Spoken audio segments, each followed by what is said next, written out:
Tiens, regarde, hop, on a un super chorizo là. Rien que ça, c'est déjà appétissant, tu vois. Il te manque les tomates.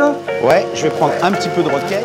On n'a pas la plage, on n'a pas le ciel bleu, mais on a tout ce qu'il faut pour se faire plaisir. Exactement, le soleil, on l'a amené sur la table. Et aujourd'hui, ce que je te propose, c'est une tartine terre-mer. Ça tombe bien parce que moi, j'ai choisi un vin qui est un vin blanc, mais tu vas voir qu'il va aussi bien avec la mer qu'avec la terre. Alors, on va associer le tarama au homard au chorizo. Là, on est sur le véritable chorizo. Donc, c'est un chorizo de bellota qui plus est. Donc, ce qui se fait de mieux en matière de viande de porc ibérique. Et là, on a un paprika doux. Donc, tu vas avoir un chorizo qui est épicé, mais qui n'est pas relevé. Donc, il a du goût, mais il ne va pas t'emporter la bouche. Donc là, on va faire une tartine.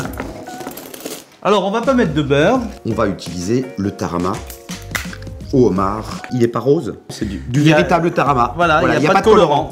Les petits points rouges, c'est la chair de homard. Pas être radin. Hein. Non, il ne faut pas être radin. Surtout après, tarama au homard. il reviendra en deuxième bouche derrière le chorizo.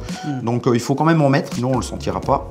Alors je prends mon pétale de tomate séchée confite qui vient de Marmande. Donc là, on va avoir le goût de la tomate séchée avec la texture de la tomate confite. On va mettre ça sur la tartine et puis on met le chorizo. Je l'ai déjà tranché, tu vois. Là, on va essayer de faire des petites rosaces.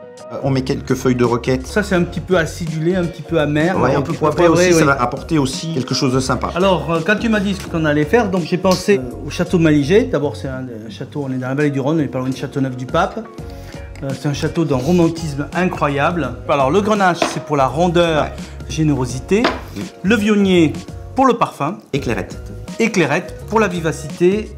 Très belle couleur, or, assez soutenu. Quelques reflets verts, c'est un vin qui est encore jeune. Et on est entre les fruits blancs à noyaux, style abricot, pêche. On a ici le côté frais, agrumes. On va presque jusqu'à la menthe. Belle vivacité et florale. Donc, il y a du gras, il y a de la rondeur. Il y a de la fraîcheur en milieu de bouche et on finit avec un côté un peu appétant, le côté un peu amer, un peu zeste, qui est agréable. Maintenant, ça c'est le vin tout seul, il faut goûter les deux. Ça va fonctionner. Tu crois? Ah, je pense. Qu'est-ce que c'est bon. Ah, c'est top, hein. Ça marche, hein? Oh, l'onctuosité, le côté un peu relevé, le côté un peu amer, ça donne encore plus de fraîcheur. Donc c'était bien de partir sur un vin qui est un peu de gras, un peu de richesse.